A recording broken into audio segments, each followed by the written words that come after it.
Incredible life માટે, family માટે તમારા સંતાનને તમે ધારો એવો ભવિષ્યમાં કરી શકો. સમય આપવો પડે, કાળજી લેવી પડે. ન્યુયોર્કના નેબરહુડમાં એક સિંગલ મધર, એટલે ડિવોર્સી હતા, એનો નાનો બાળક 8 વર્ષનો એટલો બધો ધમાલ કરે, ખિસ્સામાં ચપ્પુ લઈને ફરતો હતો અને ગમે તેને મારી પણ દે.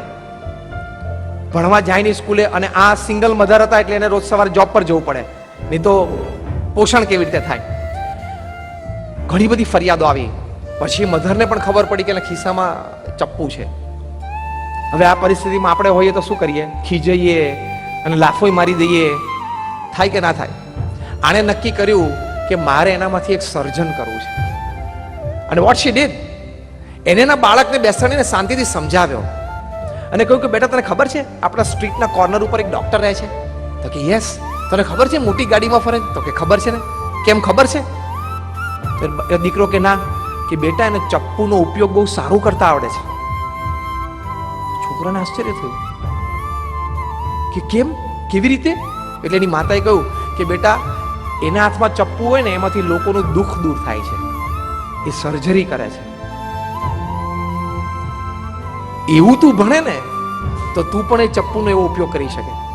આ વાત કરતી વખતે બાળકના ખિસ્સામાં ચપ્પુ હતું.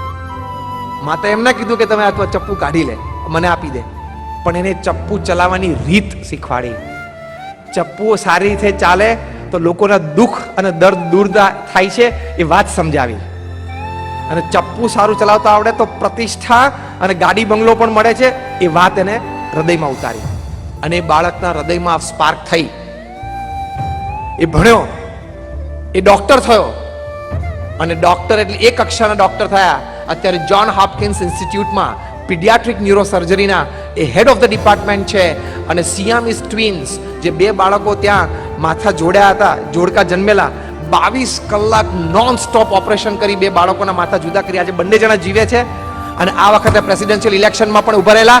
આઈ એમ ટોકિંગ ઓફ ડોક્ટર બેન કાર્સન. તમે તમારા સંતાનોને સંસ્કારિત કરો, એને સમય આપો, તો એક ઇનક્રેડિબલ લાઈફ તમે ઊભી કરી શકો છો. તો એ જવાબદારી બરોબર આપણે નિભાવવી જોઈએ. તો એ આપણું કર્તવ્ય છે. Otherwise is a routine life. ઘણી વખત મહિલાઓને એમ હોય કે અમે સારું ભણ્યા છીએ એટલે અમારે પણ જોબ કરવી જોઈએ, સારું ભણવું જોઈએ. પણ કદાચ જો ઘરમાં આર્થિક વ્યવસ્થામાં તકલીફ હોય તો ચોક્કસ જોબ પણ કરવી જોઈએ. પણ જો આર્થિક વ્યવસ્થામાં અનુકૂળતા હોય તો full time mother in the house is a big credit, is a big dignity and a big job. તમે salary.com ઉપર એક હું તમને વેબસાઇટનું નામ આપીશ, www.salary.com. એની વેબસાઇટ ઉપર તમે જજો. ત્યાં એ લોકોએ બોસ્ટનમાં સર્વે કર્યો કે જે મહિલાઓ નોકરી કરે છે, જે પ્રકારની કરે છે, ટીચર હોય, નર્સ હોય, હવે તો CEO પણ હોય છે મોટી મોટી કંપનીના, એ કેવું કામ કરે છે અને શું પગાર હોય છે. અને સામે જે ગૃહિણી ફૂલ ટાઈમ ઘરમાં હોય, કુટુંબનું ધ્યાન રાખતા હોય, બાળકોના ઉછેરમાં સંપૂર્ણ કેન્દ્રિત હોય, એને કદાચ પગાર આપવાનો થાય તો એને કેટલો પગાર આપવો પડે? એની રિસર્ચ થઈ અને એમાં મુદ્દા કેવા લખવામાં આવ્યા કે ઘરમાં જે full time mother in the house, the full time mom in the house, એમને કેવી ઓડ પ્રકારની જોબ્સ કરવી પડે છે. એને બધાના ટાઈમ સાચવવાના, આવવા જવાના, તૈયાર થવાના ટાઈમ સાચવવાના, બાળકોને સ્કૂલે મોકલવાના, એના હસબન્ડોને ટિફિન બાંધવાનું, ધસ દેટ, બધાના આવવાના ટાઈમ હોય એ પ્રમાણે tuition, જમવાના time સાચવવાના.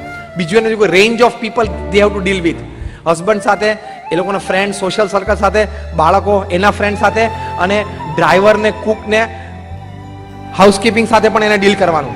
Range of people એને ડીલ કરવું પડે.